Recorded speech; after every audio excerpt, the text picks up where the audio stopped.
स्वागत है आप सभी का। आज हम देखने वाले हैं रानी द रियल स्टोरी।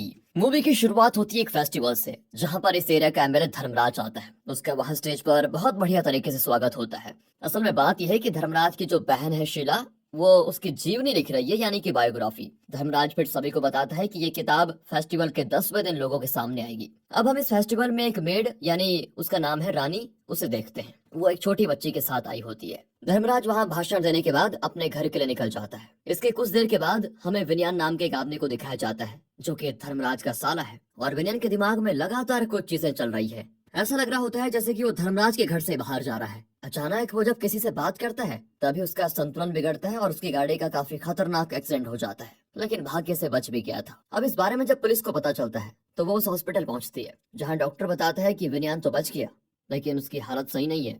हमें कल तक उसको ऑब्जर्व करना पड़ेगा, फिर पता चलेगा। इंस्पेक्टर का नाम होता है सुमन। रात में सुमन एसपी नासिर को कॉल लगाता है और उनसे विनयान के बारे में बात करता है। इस पर नासिर उससे पूछता है कि तुमने इस बारे में एमएलए के घर पर कॉल लगा के पूछा? सुमन जवाब देता है कि नहीं, हम वहाँ गए थे, पर पता चला कि किसने धर्मराज को ही मार दिया है। और ये सुनकर तो नासिर की नींद ही उड़ जाती है। वो जल्दी से बाकी की पुलिस फोर्स के साथ एमएलए धर्मराज के घर पहुंच जाता है। तभी वहां उसे मौके पर नासिर की मेड रानी मिलती है, जिसके पूरे चेहरे पर खून के छींटे बिखरे होते हैं। हालांकि रानी का कहना यह होता है कि ये खून मैंने नहीं किया है, पर पुलिस उसे पूछताछ के लिए प्राइम सस्पेक्ट के तौर पर लेकर जाती है। अब मर्डर का कोई हथियार तो नहीं मिलता, इसलिए पुलिस को सबूत चाहिए होंगे रानी को गुनहगार साबित करने के लिए। केस बहुत पॉलिटिकल था, तो पुलिस इसकी इन्वेस्टिगेशन के लिए एक टीम बनाती है। पिछले दिन धर्मराज ने मरने से पहले जो खाना खाया, उसने क्या खाया, इस बारे में पुलिस वालों के बीच बहुत डिस्कशन होता है। अब वो आपस में बात करते हैं कि सबसे पहले तो धर्मराज किसी जमीन के मैटर के सिलसिले में पास के गांव में गया था। फिर उसने फेस्टिवल में आकर अपनी बुक के रिलीज के बारे में बताया। इसके बाद वो घर चला गया। पहले तो धर्मराज ट्राइबल लोगों को कपड़े और बाकी चीजें बांटने के लिए जाने वाला था। उसने अपने घर में कुछ ट्राइबल लोगों को कुछ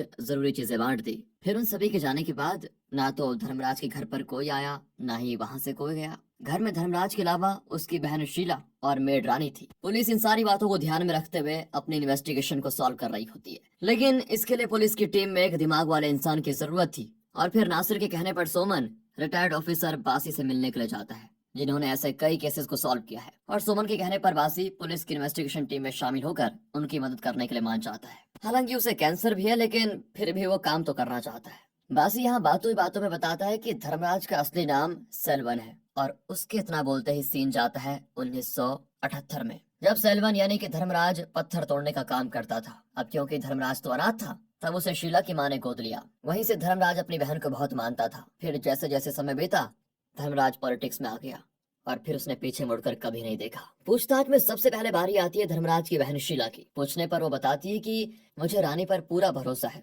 वो मेरे लिए पिछले 3 साल से काम कर रही है। उसने धर्मराज की बायोग्राफी लिखने में मेरी मदद भी की। आप लोग उस मासूम को क्यों खूनी साबित करने में लगे हुए हैं सर? कहीं आप उसके चक्कर में किसी और को बचा तो नहीं रहे हो? खून रानी ने नहीं किया है, और अगर आप लोग कह रहे हो कि उसने खून किया, तो फिर आप मुझे उसके खिलाफ कोई सबूत दिखा दो। अब बासी पूछता है कि रानी फेस्टिवल से कब लौटी थी और उसके साथ वो बच्ची कौन थी। शीला बताती है कि रानी उस बच्ची के साथ 10 बजे तक घर लौट आई। साथ ही वो मेरे घर के अलावा 2 और घर में काम करती थी, और जो बच्ची उसके साथ थी ना, वो दूसरे घर में जिनके यहाँ काम करती थी उनकी बेटी थी। वो दोनों घर पर नहीं थे। रात भी बहुत हो चुकी थी, तो रानी मेरे घर पर रुक गई।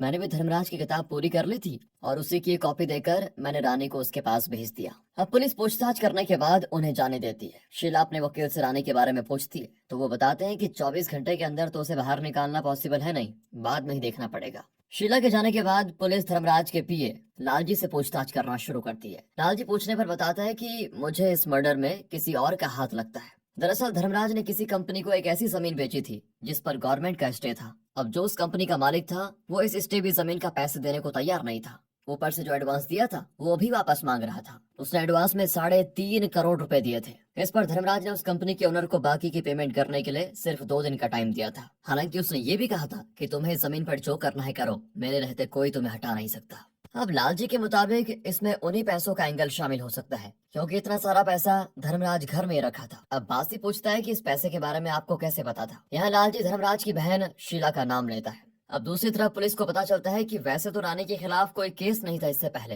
लेकिन धर्मराज की मिस्ट्रेस महेश्वरी ने एक बार उसके खिलाफ चोरी की रिपोर्ट जरूर लिखवाई थी, मगर बाद में उन्होंने इस कंप्लेंट को वापस भी ले लिया। तो अब बारी थी महेश्वरी के साथ पूछताछ करने की, जिसके पिता वैसे तो काफी अमीर थे, लेकिन उसे धर्मराज से प्यार हो गया था। बात करें रानी की तो उसे धर्मराज ने महेश्वरी के यहाँ काम करने के लिए भेजा था। महेश्वरी के घर जब रानी आई तो उसकी मुलाकात 90 साल की एक बुजुर्ग महिला से हुई जिन्हें रानी दादी कहती थी। असल में दादी यहाँ पर जब 15 साल की थी तब से ही है, वो यहाँ का हर एक चीज संभाल रही होती है। असल में महेश्वरी के पिता यहाँ के मंदिर के पुजारी भी थे, पर अब उनकी तबीयत ठीक नहीं रहती। और दोस्तों, जो फेस्टिवल हमें शुरुआत में दिखाया गया था उसे ऑर्गेनाइज वही करवाते थे, मगर इस बार ये जिम्मेदारी खुद धर्मराज ने उठाई। फिर यहाँ का सारा काम कुछ ही दिनों में रानी ने संभाल लिया। अब दादी बूढ़ी हो चुकी थी तो वो महेश्वरी के किसी काम की नहीं रही, इसीलिए उन्होंने दादी को निकाल दिया। फिर एक दिन महेश्वरी को पता चला कि मूर्ति पर चढ़ाए जाने वाले जेवर चोरी हो चुके हैं और रानी भी घर से गायब है। इस बारे में जब धर्मराज को पता चला तो उसने पुलिस को बुला लिया और पुलिस ने महेश्वरी के कहने पर रानी के खिलाफ कंप्लेंट कर दी। तभी वहाँ पर रानी दादी को लेकर आ जाती है। पूछने पर वो बताती है कि दादी इस बार का फेस्टिवल देखना चाहती थी, इसलिए मैं उनको लेने गई थी। साथ ही मैं मूर्ति के जेवर को भी लेकर गई क्योंकि उसका हार एक जगह से टूटा हुआ था और उसे सिर्फ दादी ही बनवा सकती थी, इसीलिए मैं इन जेवरों को लेकर गई। वो सारे जेवर दिखाती है। उसने इस बारे में महेश्वरी को इसलिए नहीं बताया क्योंकि अगर वो बताती तो महेश्वरी उसको जाने नहीं देती। ये बात जानकर महेश्वरी को गिल्ट हुआ। उसने रानी के खिलाफ कंप्लेंट वापस ले ली। इन्हीं सब के दौरान पुलिस को पता चलता है कि फेस्टिवल में किसी बड़े अटैक का प्लान है, क्योंकि पुलिस ने वहां पास में काफी सारे एक्सप्लोजिव्स को बरामद किया है। अब इसका धर्मराज की मौत से क्या लेना देना है या फिर नहीं है, ये बाद में पता चलेगा। पुलिस को मर्डर वाली रात धर्मराज के घर के बाहर एक मोबाइल मिला था जो कि धर्मराज के किसी एम्प्लॉय का था और वो रानी को पसंद करता था। उसी रात उसी ने रानी और रितु को धर्मराज के घर तक लिफ्ट भी दी। उसने रानी से कुछ कहने की कोशिश की पर रानी ने उसको बिल्कुल भाव नहीं दिया, लेकिन वो रानी से अपने दिल की बात कहना चाहता था, इसलिए उसने दीवार लांघकर धर्मराज के घर दाखिल होने का सोचा। इस दौरान उसने एक तरफ से वेनियान को गाड़ी से निकलते हुए देखा और दूसरी तरफ एक आदमी धर्मराज के घर से एक बैग घसीट कर लेकर जा रहा था। अब ये कौन था इसका हमें आगे पता चलेगा। अब बारी आती धर्मराज की पत्नी सोना की, जो कि बासी के पूछने पर बताती है जिस रात धर्मराज की मौत हुई उसके पहले उनका झगड़ा मेरे भाई बेनियान के साथ हुआ। दरअसल आज धर्मराज जो कुछ भी था वो सोना के पिता की वजह से था। ये सारी दौलत शोहरत उन्हीं की थी। यही बात बेनियान ने उसको ताना मारते हुए बोली थी, जो कि धर्मराज को बुरी लगी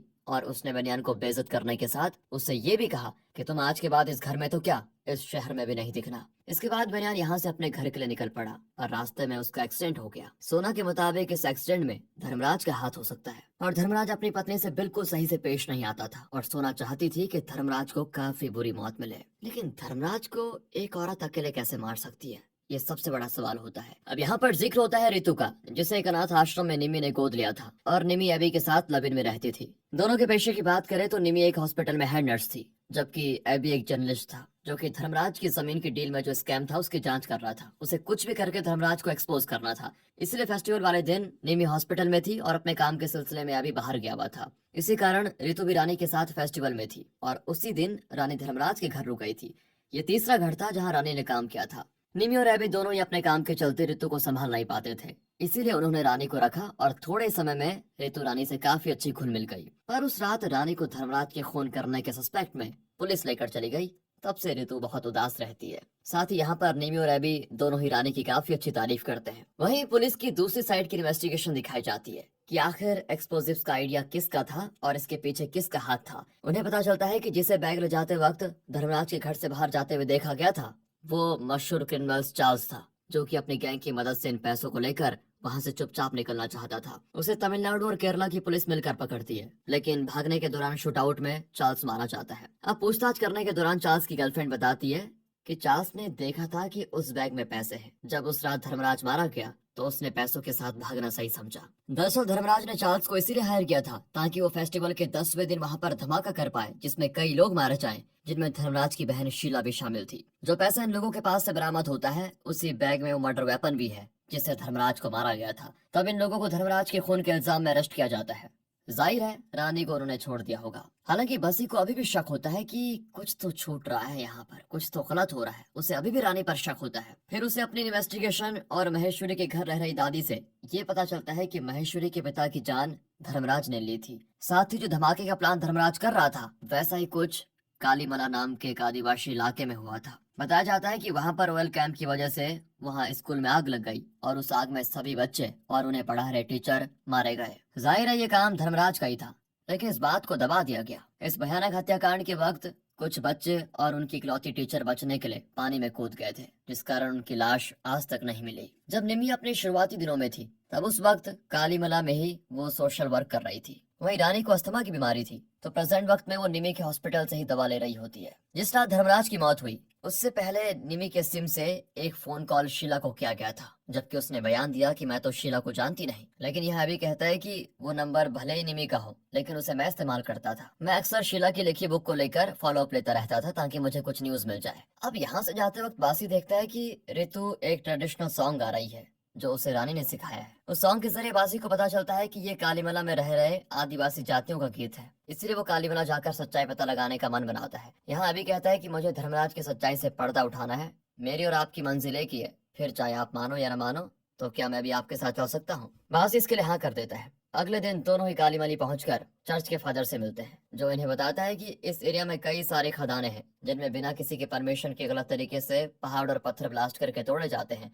इससे होता यह है कि जो आदिवासी जनजाति है उनको एक जगह से दूसरी जगह जाना पड़ जाता है। साथ ही उस जगह पर जो तालाब वगैरह होते हैं वहाँ पानी लेने जाने के लिए इन्हें खदानों से होकर जाना पड़ता है, जिस कारण धमाकों की वजह से कई आदिवासी बच्चों की मौत हो जाती है और जो लड़कियां रहती है उनका वहाँ काम कर रहे लोग बलात्कार करके उन्हें भी मार देते हैं। यानी प्रकृति के साथ ये लोग हर चीज से खिलवाड़ करते हैं। इस घटना के बारे में कहीं नहीं आया, पर जब एक टीचर को पता चला तो उन्होंने इन आदिवासियों की मदद करने की ठानी, क्योंकि इन्हें भी तो जीने का हक है। जो स्कूल जला था उसमें एक फोटो बच गई थी और वो फादर बासे को दिखाते हैं। उसमें टीचर और बाकी के स्टूडेंट्स के साथ हम रानी को देख सकते हैं, यानी कि रानी इन्हीं लोगों में से एक थी। टीचर जब से आई उन्होंने इन आदिवासियों के लिए बहुत कुछ किया। इसी बीच रानी जब 14 साल की उम्र में बलात्कार की वजह से प्रेग्नेंट हो गई तो उस टीचर ने इसकी डिलीवरी में मदद की। उन्होंने यहाँ के लोगों को नई उम्मीद दी। दोस्तों, यहाँ रिवील होता है कि इस टीचर का नाम रानी था, जिसे अब उनकी सबसे फेवरेट स्टूडेंट इस्तेमाल कर रही है। एक दिन जब टीचर ने पहाड़ों पर धमाके होते हुए देखे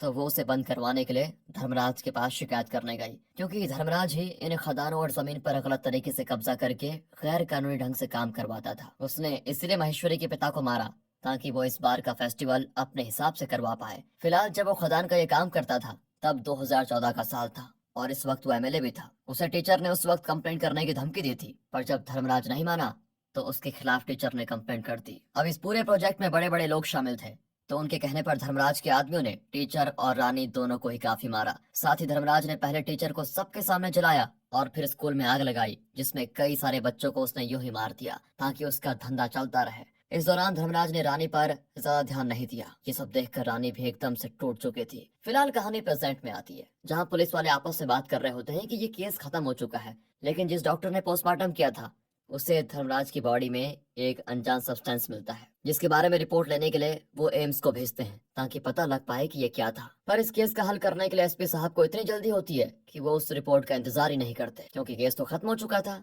तो आखिरी बार बासी शीला से मिलने के लिए जाता है। वो कहता है, मुझे पता है आप, रानी, निम्मी, महेश्वरी किसी न किसी तरह से एक दूसरे से जुड़ी हुई है, और यहाँ जाकर हमें असली कहानी का पता चलता है। असल में जैसे हमें बताया गया है कि निम्मी भी उस वक्त कालीमला में थी जब रानी ने उसकी और टीचर की मदद से एक बच्चे को जन्म दिया। फिर जब धर्मराज ने वहाँ पर आग लगाई, कई बच्चों सहित टीचर को मार डाला, तब निम्मी उस बच्चे को लेकर छिप गई और वो वहाँ से उसको बचा ले आई। इस बच्चे का नाम रितु था। जब ये सब कुछ निम्मी ने शीला से बताया तो उसने निम्मी को एक हॉस्पिटल में जॉब दिलवा दी। निम्मी इस बच्ची की माँ के मिलने का इंतजार कर रही थी। बाकी उसे और एबी दोनों को ही रितु से बेहद प्यार था।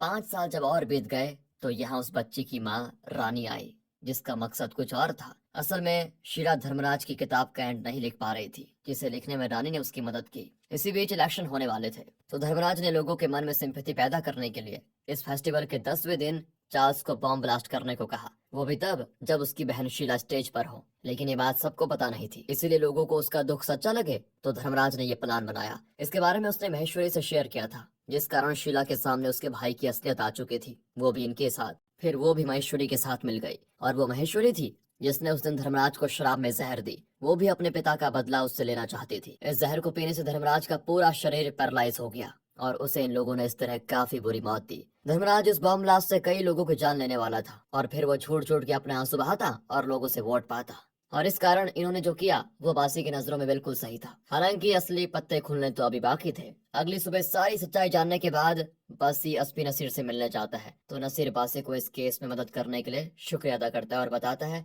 इस केस को इतनी जल्दी निपटाने की वजह से मुझे प्रमोशन मिल गया है और इस वजह से मेरा दूसरी जगह ट्रांसफर हो गया है, बस वही की तैयारी है। मगर इसी बीच बासिर की नजर नासिर की मेड पर पड़ती है, जो कि चाय लेकर आती है। दरअसल रानी को काम पर रखने के लिए नासिर को शीला ने ही कहा था, ये बोलकर कि वो अनाथ भला कहाँ जाएगी। तब दया करके नासिर ने उसे रख लिया। असल में कालीमला में जो स्कूल को जलाने वाला कांड धर्मराज ने किया था, उसे दबाने वाला ऑफिसर कोई और नहीं बल्कि ये नासिर ही था। यानी अब उसकी बारी है, इसीलिए रानी उसके घर में थी। अब ये देखकर बासी जाने लग जाता है तो नासिर उससे कहता है कि चाय तो पीकर जाओ। बासी जवाब देता है कि सर, ये चाय आपके लिए है, मैंने सोचा आपके जाने से पहले आपसे एक बार मिल लूं। इतना कहकर वो चला जाता है क्योंकि उसे पता चल गया था रानी ने इस चाय में जहर मिलाया है, जिसे पीकर नासिर का खेल खत्म होने वाला था। अब आखिर में हमें दिखाया जाता है कि आखिर किसने धर्मराज को अपने हाथों से मारा। दरअसल जब धर्मराज ने टीचर को जलाया था, तब रानी और फादर ने उसे बचा लिया। वो टीचर पूरी तरह जल चुकी थी, लेकिन इन लोगों ने उसे किसी तरह नई जिंदगी दी।